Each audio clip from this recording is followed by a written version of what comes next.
For centuries, the people of Bihar have been victims of the ravaging river Kosi. Born in the Himalayas, among majestic peaks, the Kosi rushes to the plains of Nepal and Bihar. Once on the plains, the river, like a writhing snake, changes its course almost at will. During the last 200 years, the fickle Kosi has shifted some 112 kilometers westward, bringing devastation to the fertile land. On the way down, the river picks up large quantities of silt. This coarse silt comes to rest once the movement of the river slows down in the plains. Gradually, the level of the riverbed rises, and soon the Kosi climbs its banks and becomes a runaway. Its spreading waters wipe all traces of human endeavor from the countryside. Eating into the very body of the land, the water enters villages and homes. Its fury knows no mercy. Each year, the floods bring misery to the people and to the nation losses that run into hundreds of millions of rupees.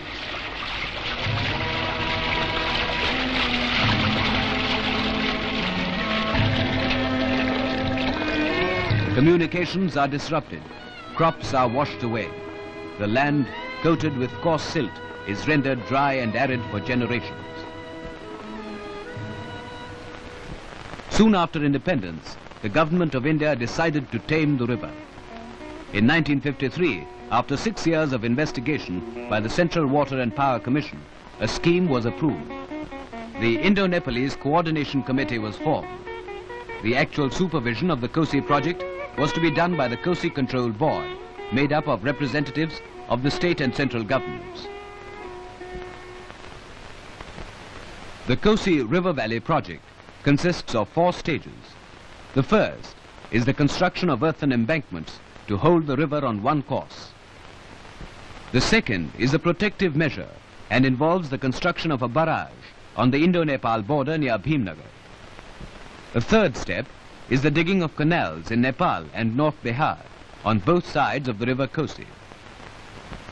After this, a hydroelectric power station with a generating capacity of 12,000 kilowatts will be set up. On the 14th of January 1955, work started at the site. Volunteers formed the bulk of the labor force. Some of them were members of state assemblies and members of parliament. Others came from the Bharat Sevak Samaj and cooperative societies.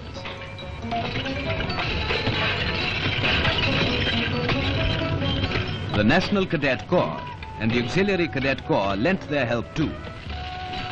It was the first time so many social workers helped in a project like this. About 243 kilometers of embankments were completed, thus confining the Kosi to a breadth varying from about 4.8 to 16 kilometers.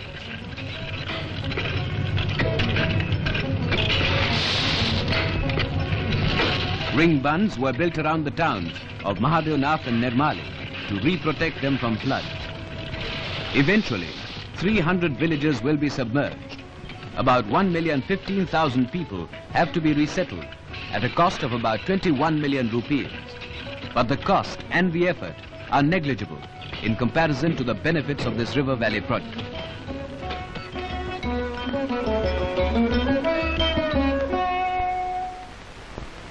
Beginning high up in the mountains, at about 5,490 meters, the Kosi is fed by melting glaciers and heavy rainfall. Draining an area of about 62,160 square kilometers, the Kosi is joined at Triveni by its 2 tributaries, Arun and Tamil.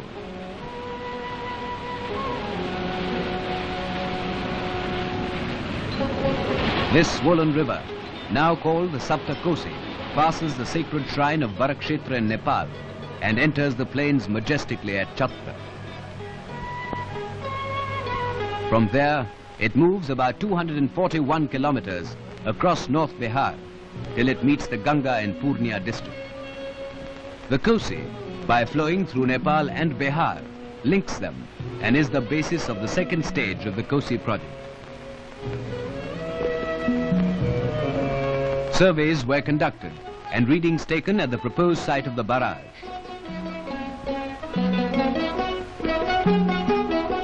On the 30th of April 1959, the second stage began.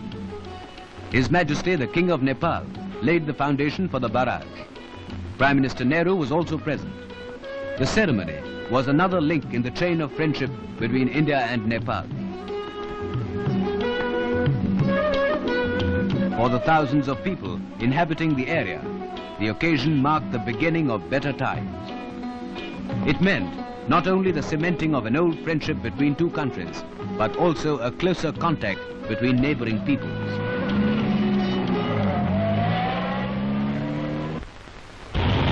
From the initial blasting of rock right through the numerous phases of the project, they are now working together for a common end. Thus, it has been not merely an opportunity for men to learn about machines, but men to learn about men. During the peak season of the construction, about 1,020,000 workers were employed at the barrage site. They came not only from Bihar, but from the corners of India and Nepal as well. Also aiding in this gigantic scheme were machines that roared tirelessly on, working day and night. Huge machines capable of handling the work of many men put together added speed to the project. Large quantities of earth had to be transported and dumped.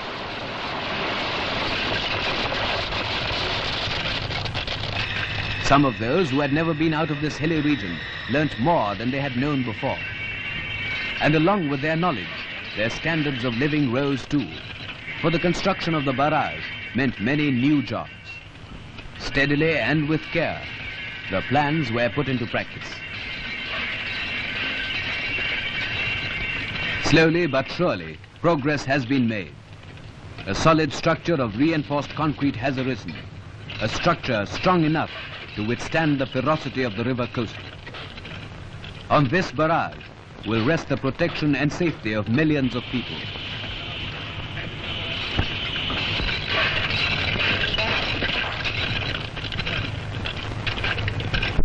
When completed in 1963, it will be capable of diverting water for irrigating more than 11,040,450 hectares of land. The cost of the entire Koshi scheme is estimated to be over 500 million rupees. The construction of the barrage has brought with it a number of accompanying benefits. A colony has been built at Birpur to house Nepali and Indian workers. It is a modern township with facilities that include a regular water supply. This supply of drinking water in a place known to suffer from intermittent drought is derived from newly dug tube wells. Hospitals too have been established. These are equipped and staffed by experienced doctors and nurses. There are schools, libraries and recreation centers for the residents of the area. There are playgrounds too, which provide space for healthy exercise for children as well as grown-ups. The third step, which consists of digging canals, is now well underway. In Bihar, these canals, including Chatra, will irrigate about 11,040,445 hectares of land in the northern districts of Bihar. The crop yield here will total to a value of 23.5 million rupees. Of all these benefits, the people of Nepal and India are well aware. They know too that with the setting up of the hydroelectric power station, the change will be radical. A wild, capricious river will have been tamed. Soon, the days when floods caked their fields with silt will be a memory in the past. The present gives but an inkling of a brighter future. The harvest will increase, the land will grow more fertile, and the river will be a herald of plenty. These bounties are but a fraction of the benefits they will reap when the entire Kosi River Valley project is complete. For the people of this region, the harnessing of the Kosi River will mean the end of a long and tragic drama.